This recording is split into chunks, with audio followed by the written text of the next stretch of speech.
When Lisa Fraser first saw the Washington State University campus, her reaction was immediate. "I loved it. I thought it was beautiful," she said. In August of 1989, Fraser was named the first coach of WSU's NCAA soccer program.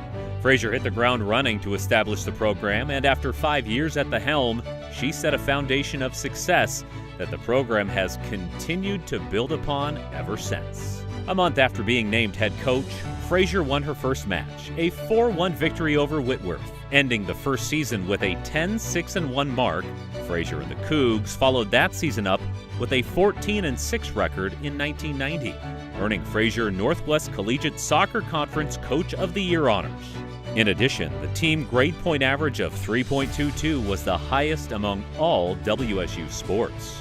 Milestones continued to follow for the program. The first win over a top 20 program with a triumph over Washington in 1991 and defeating number 6 Stanford in the 1993 home opener. The program's first win over a top 10 team, which propelled the Cougars to a then program best number 11 ranking early in the 1993 season. In all, Fraser led WSU to 5 straight winning seasons, compiling a 52-31-7 overall record. "I loved being a Cougar and the feeling of a family. It's a great family to be a part of," Fraser said. Tonight, Lisa Fraser comes back home to Pullman and the Washington State University family with her induction into the Washington State University Athletic Hall of Fame.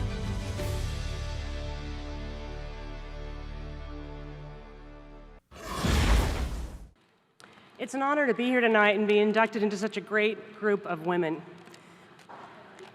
I'd like to thank you for that, and I'd like to thank all the women that have come before me. My women that have impacted me, there's not been a lot because I'm old. And I have to thank my mom. She was a single mom. My dad died when I was young. We came from a foreign country, and I was lucky she had an education. So I played soccer in college, and she knew nothing about the game. And she'd sit on the bench, because back then it wasn't such a big deal. And she would just clap, and she knew the ball needed to go that way or that way, and that's about all she knew. So that was nice. She could never tell me what I was doing wrong. And the other women, I have to say, I have 3 other women. It'd be Marcia Sainholtz, Pam Braditich, and Nancy Gray from Case Western was my first job. They were 3 women that believed in me, and I didn't have that much. When I first started coaching, well, before I started coaching, I got my license. 100 men and me. They didn't have a locker room for me. They had nowhere for me to change. So we had to work some things out. So I had a lot of steps along the way to get here. I give Marcia credit. I had only coached Division III before I came here, and she took the chance and hired me. And I truly appreciated that. Along the way, I think Marcia might have had some questions about that. So I'm going to share a few stories with you on this team. They're here tonight, and I will have them stand up at the end. So we come in, we're a brand new program. The first year we have a club team. A couple of players are here that stayed and played for us. The second year I had a recruiting class, and that's basically who's here tonight. But we had to raise a little extra money, so we were selling programs at the basketball games, and I was too. And nowadays you'd never see that. And you would never have seen a men's coach selling programs at a basketball game. But we did it. We needed to do that. It was important to us.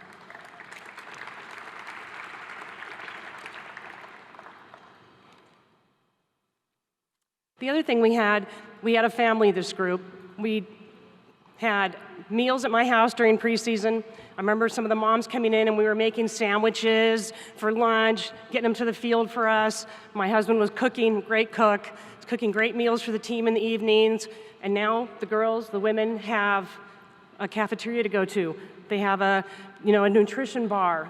They don't have to be cooking coaches don't have to be cooking their meals anymore.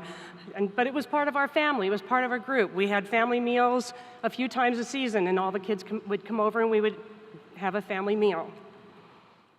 The other thing we did, and a couple things with Marcia, we first started playing our TV games on the turf, and that was the football field. But we got it for 2 hours, twice a week. We walked out one day, we're starting to warm up, and the football coaches, a few of them and the track coaches are doing their workout on my time.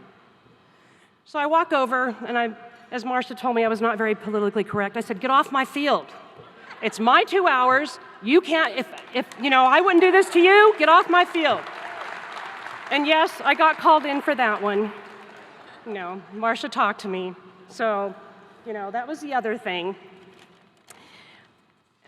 We then moved our TV games to the field, the soccer field, and my husband was out putting the scaffolding up for the games with some of the other grounds crew. That would not be happening now because we have people to do that for all of our sports. So, I appreciate that. But we were all part of it. We all did our work to help this program become successful. We need to still be vigilant. If you look back a couple years ago at the women's basketball final, you look at that facility they gave them for training at San Antonio. We can't forget. We need to remember still need to be vigilant and make sure that our women get what they deserve. And that was one of the reasons. Oh, I want to share one more thing with you. I just remembered. We'd go into the training room and get our, injuries taken care of, and the trainers came to me and said, "Your women have to wear their shirts in here." I said, "Well, then you tell the men to wear their shirts in here." And I told my team, "Don't wear your shirts in there until they make a rule that we all wear our shirts or we all don't wear our shirts. You stand up for yourselves." And they did. And I don't remember exactly what happened, but they did make a rule, one or the other, but they all had to do it. So, we needed to do that.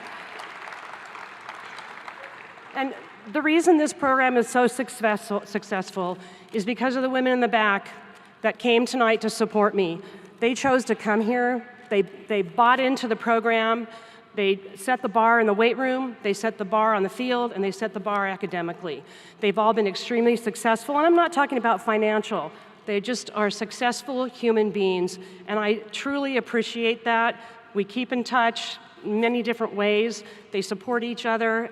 So ladies, please stand up. I'd like to give you a round of applause.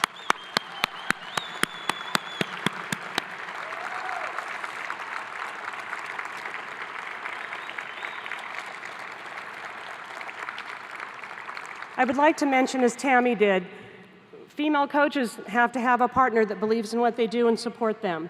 My husband moved here without a job. I was making $18,000 a year, not a lot, but he believed in what I was doing. So for 2 years, he worked and did some stuff, and then he became my assistant coach. And he cooked meals for the team, he supported me, he supported them. I'll share a story with you. One day, the women were in a crowd, and they were bitching about me, which you do about the head coach, right? And he walks over and he says, "Yeah, and I have to live with her." And the team just busted up, and it kind of broke the ice, And I couldn't have done it without him. He is no longer with us, but I need to thank him from the bottom of my heart, because without him, I couldn't have done this job. And lastly, I'd like to say, I'm so proud to say I coached at Washington State. This is an awesome place to be, so thank you very much.